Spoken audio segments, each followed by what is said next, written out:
Josh, do you think after that catch was dropped, there was practically any chance of a comeback because probably that changed the match? No, I don't think so. It was quite early, obviously, when that catch was dropped, but we still felt with that new ball it was doing enough, whether it was in the air or off the wicket. We knew that spin was going to be tough to play, maybe not as tough as during the day, but still going to have to play it. And no, we certainly felt in the game for quite a while until obviously the partnership grew, and they sort of battered us out of it, obviously. And I thought we did a reasonable job early, in particular, to try and defend 200.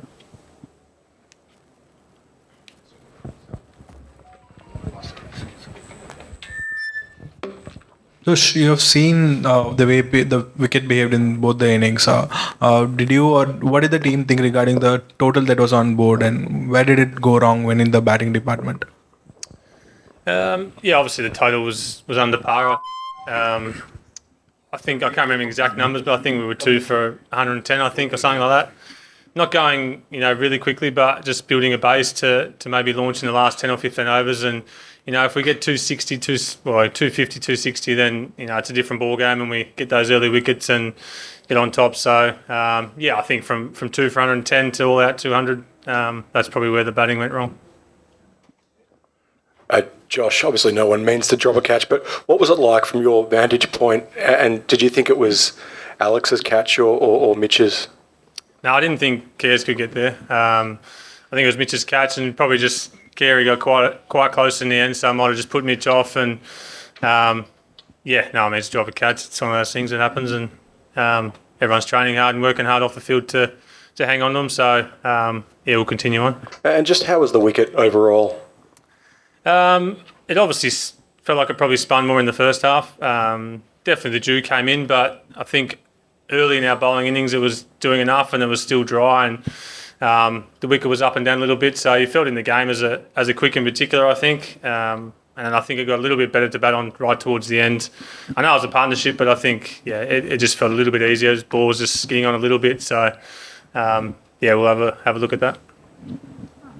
Josh, in terms of the total that Australia put up, 200, by one-day standards, it was quite below par. So what did you guys tell each other during the innings break?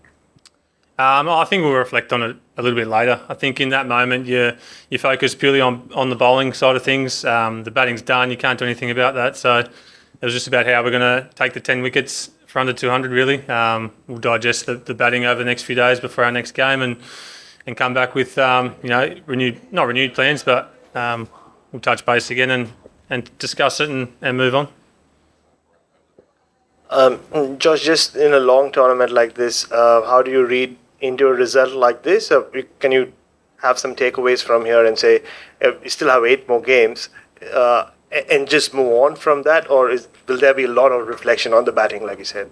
No, I don't think a lot of reflection. We might come up against these conditions again at other grounds throughout those 8 games, as you mentioned. So just be about the batting group sort of coming up with the plan and sticking to it. We might have to reassess and say, 260 is a good score rather than 300 plus to what we've seen on a few other grounds. So just about assessing, and if we can get to that score, then we can try and defend it. So we won't dive into it too much, I don't think.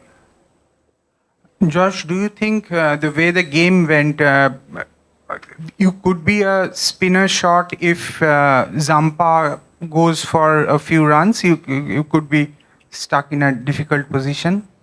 No, I don't think so. I think our quicks are our strength, probably up front, as we saw tonight. And then I think Glenn Maxwell's a frontline spinner, in particular in India. He's bowled a lot here throughout IPL, throughout one-dayers. I consider him a frontline spinner. So we've got 2 spinners and 3 quicks, as a lot of the other teams do. So no, I don't feel that we're short at all. Josh, you briefly touched upon playing in different grounds. You go to Lucknow now, back-to-back games, and it's sort of fairly comparable to the black soil turnover here. So looking at this particular game, what could you sort of glean or take away from here to Lucknow back-to-back?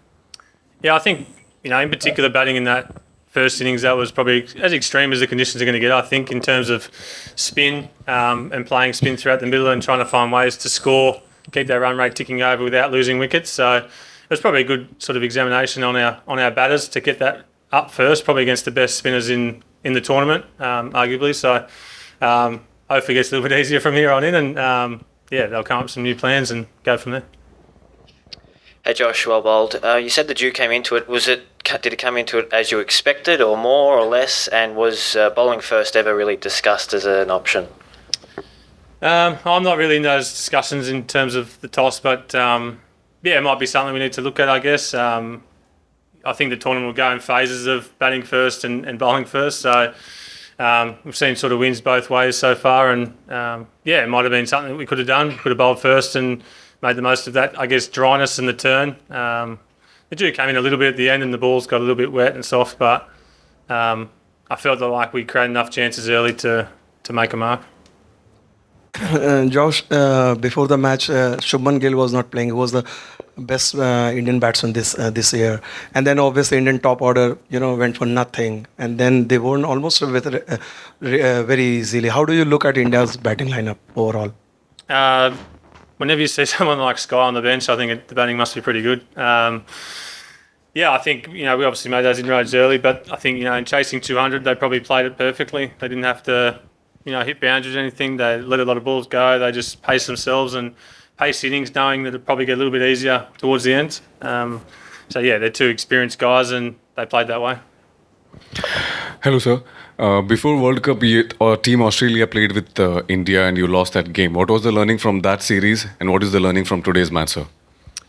Yeah, I think obviously that series, we finished strongly. I think, that it was a strange one. I think, initially you always want to, bowl first and not bowl in the dew at night. But on a few of those grounds, I found the wicket really deteriorated and the ball deteriorated as well. And it was tough to chase down a score. Two of the games went that way, I think. So, I guess every ground's a little bit different as well around the country. It's such a big country and the conditions change. And I think you sort of got to just land on the ground and try and sum up what you think's the best thing to do first and what's going to happen later on. So it's sort of exciting that everywhere's a little bit different, I think, and hopefully we learn from tonight.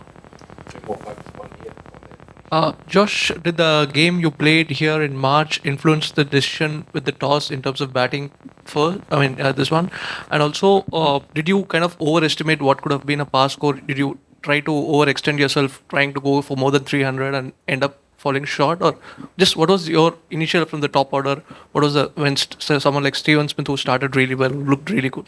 So just give us. I wasn't here in the game in March, but I think that may have played a part. That we thought in that game the wicket got really really tough to bat on late, and we defended the score. I'm pretty sure, and we defended it. So that may have came into calculations for batting first. I think that's probably the word back from the players out in the middle. I think in terms of the batting, we can communicate that maybe a little bit better and think, this is hard work out here and 250 is a good score and we'll try and defend that. And if you go a little bit harder, things can happen pretty quickly, as we saw tonight. But I think that communication's pretty good in our group, and it probably did come back, and we just continued to lose wickets. So I think communication's always good in our group. Just one last question. Your thoughts on the Indian bowling, specifically speaking about Kuldeep Yadav, the leg spinner. What makes him so dangerous? I think he's obviously done really well over the last 12 or 18 months. He's always been a good player. We've found him tough to play against. Not often you come up against a left arm leg spinner with great variations, so it's sort of something that's hard to practice, I think, against. And he's always been a good player to play against. So I think in general the three spinners bowled really well. They're all a little bit different, obviously, but they know the conditions really well and bowled accordingly.